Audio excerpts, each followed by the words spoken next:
हेमंत सोरेन को कल देर रात ईडी की टीम ने गिरफ्तार कर लिया, लेकिन वहीं अब हेमंत सोरेन का बयान सामने आया है। उन्होंने कहा है जाली दस्तावेज बना करके और फर्जी शिकायत के आधार पर उन्हें गिरफ्तार किया गया। नमस्कार, मेरा नाम नवीन कुमार नंदन और आप देख रहे हैं नेशनल दस्तक। अपोजिशन का जो नेता खुल कर बोल रहा है, नरेंद्र मोदी की नीतियों को उजागर कर रहा है, उस नेता को जेल भेजने का काम ईडी की टीम कर रही है। आप सबको पता होगा किस तरीके से संजय सिंह को गिरफ्तार किया गया, सिसोदिया गिरफ्तार किया गया, सत्येंद्र जैन को गिरफ्तार किया गया और अब खबर सामने आ रही झारखंड के पूर्व मुख्यमंत्री हेमंत सोरेन को गिरफ्तार कर लिया गया है।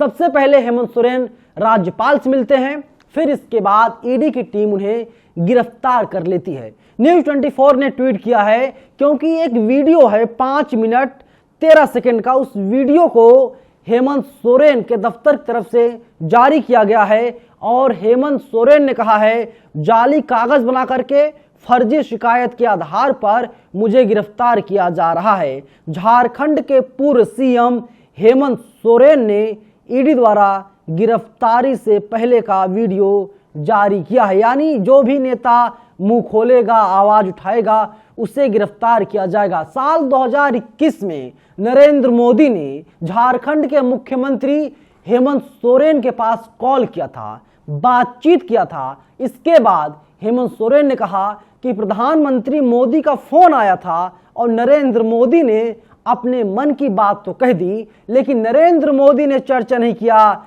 झारखंड को कैसे आगे बढ़ाया जाए।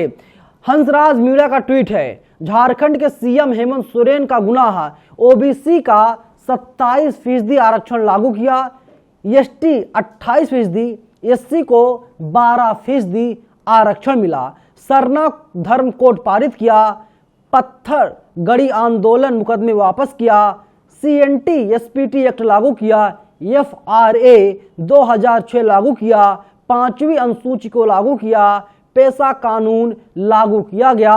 यही सारे गुनाह हैं और इसी गुनाह को भारतीय जनता पार्टी नहीं पचा पा रही थी और इसीलिए हेमंत सोरेन को गिरफ्तार कर लिया गया है। और कल 2 फरवरी 2024 है और कल पूरे मामले की सुनवाई सुप्रीम कोर्ट में होनी है और हेमंत सोरेन की तरफ से जो वकील हैं कपिल सिब्बल, उन्होंने कहा है कि हम इस केस को जीत करके ही रहेंगे। आईपी सिंह का एक ट्वीट आया है, देखिए आईपी सिंह ने लिखा कि जब दिल्ली के उप मुख्यमंत्री सिसोदिया श्री संजय सिंह को राहत नहीं मिली, ऐसे में सीएम गिरफ्तार करके इतिहास रचने वाली मोदी सरकार हेमंत सोरेन को एससी से कैसे राहत लेने देगी। एससी को पता है शिंदे, अजीत पवार, छगन भुजबल, प्रफुल्ल पटेल, शुभेंदु अधिकारी कौन लोग हैं, इनके लिए कानून नहीं है। आदित्य तिवारी का ट्वीट है, इन्होंने लिखा हेमंत सोरेन की गिरफ्तारी का मामला सुप्रीम कोर्ट पहुंचा, सुप्रीम कोर्ट सोरेन की याचिका पर कल सुनवाई करेगा। सॉलिसिटर जनरल तुषार मेहता ने कहा हाई कोर्ट में आज मामले की सुनवाई होगी। सॉलिसिटर जनरल सोरेन के वकील कपिल सिब्बल ने कहा हम हाई कोर्ट की याचिका वापस ले रहे हैं, हम चाहते हैं कि याचिका पर सुनवाई की जाए। जयकी यादव इस पर लिखते हैं भाजपा ने अपने पैर पर कुल्हाड़ी नहीं मारी, बल्कि अपना पैर कुल्हाड़ी पर मारा है। आज इन्होंने हेमंत सोरेन को गिरफ्तार करके पूरे आदिवासी समाज को एकजुट कर दिया है। पिछले कुछ दिनों से लालू जी और तेजस्वी जी को परेशान करके पूरे बहुजन समाज को एकजुट कर दिया है। आम आदमी पार्टी के समाज के प्रति समर्पित नेताओं को गिरफ्तार करके समाज के पढ़े लिखे लोगों को एकजुट कर दिया है।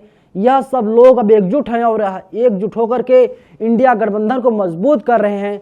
सभी विपक्षी नेताओं पर कार्रवाई भाजपा की यह सबसे बड़ी गलती होगी।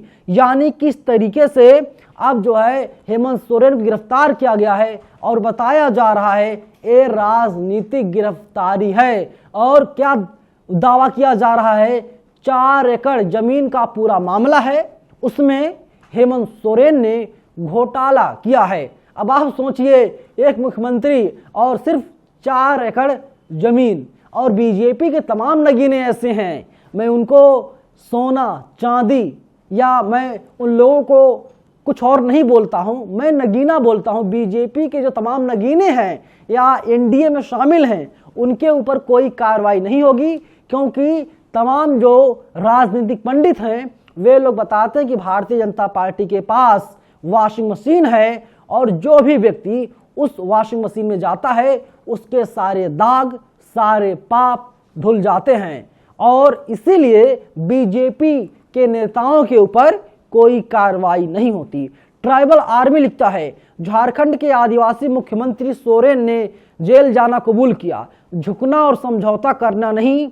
अपोजिशन को बड़ा संदेश दिया है, सभी को लड़ना है और सभी को जीतना है। अब आप देखिए, 14 घंटे से ज्यादा का वक्त हो गया, मुख्यमंत्री सोरेन ने इस्तीफा दे दिया, लेकिन क्या झारखंड के जो नए मुख्यमंत्री होंगे उन्होंने शपथ ग्रहण कर लिया? नहीं किया।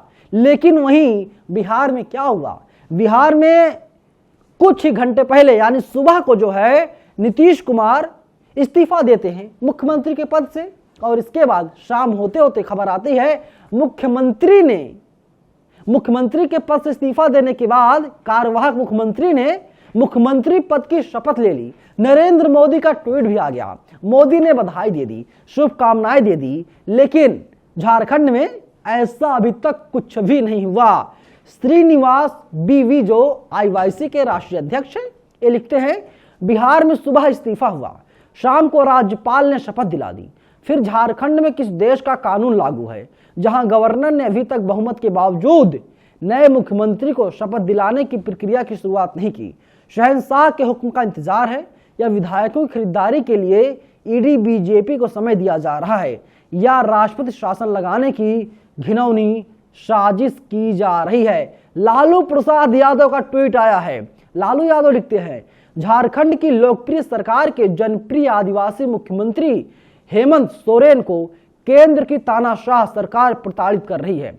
भाजपा के यह घिनौने हथकंडे अल्प समय के लिए परेशान तो कर सकते हैं, पर पिछड़े, दलित, आदिवासी, अल्पसंख्यक और हाशियों पर रहने वाले समूहों के संकल्प और महत्वाकांक्षाओं को पराजित नहीं कर सकते। भाजपा का डर जग जाहिर है और जनता भी यह बात अब समझ चुकी है। हम मजबूती से हेमंत के साथ खड़े हैं, लड़ेंगे और हम लोग जीतने का काम करेंगे। अब आप सोचिए कि जो सरकार की नीतियों को उजागर करेगा, सच्चाई सामने लाएगा, उसको परेशान किया जाएगा। राहुल गांधी का भी ट्वीट आया था रात में। राहुल गांधी लिखते हैं, ईडी, सीबीआई, आईटी आदि सब सरकारी एजेंसियां नहीं रही, अब यह भाजपा की विपक्ष मिटाओ सेल बन चुकी है। खुद भ्रष्टाचार में डूबी भाजपा सत्ता की सनक में लोकतंत्र को तबाह करने का अभियान चला रही है। यानी किस तरीके से अपोजिशन के नेताओं को खत्म किया जाए और फिर इसके बाद ये कहा जाए, देखिए ये जो बहुजन समाज के सारे नेता हैं ये घोटालेबाज हैं, भ्रष्टाचारी हैं और जेल जाना बहुत ही जरूरी है। यही तो कहकर के भारतीय जनता पार्टी ने एक तरीके से हेमंत सोरेन को जेल भिजवाने का काम किया है। और बीजेपी कह रही है, जब हेमंत सोरेन दिल्ली में थी, अपने घर में थी, तो ईडी कहती है कि ईडी की टीम हेमंत सोरेन की तलाश कर रही थी, और बीजेपी कह रही है कि हेमंत सोरेन को दिल्ली से भगाने का काम दिल्ली के मुख्यमंत्री केजरीवाल ने किया है।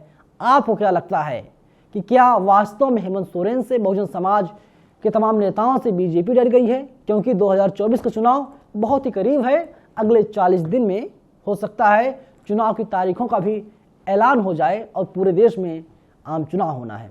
फिलहाल इस वीडियो में इतना ही, लेकिन आप लोग हमें अपनी राय कमेंट बॉक्स में जरूर बताइएगा। धन्यवाद। नेशनल दस्तक की आपसे गुजारिश है कि अगर इसको बचाना चाहते हैं तो नेशनल दस्तक को सब्सक्राइब करने के लिए रेड कलर के सब्सक्राइब बटन को दबाएं, फिर बेल आइकन की घंटी दबाएं। नेशनल दस्तक को बचाने के लिए बहुत जरूरी है कि हर खबर को शेयर करें, लाइक करें, कमेंट जरूर करें।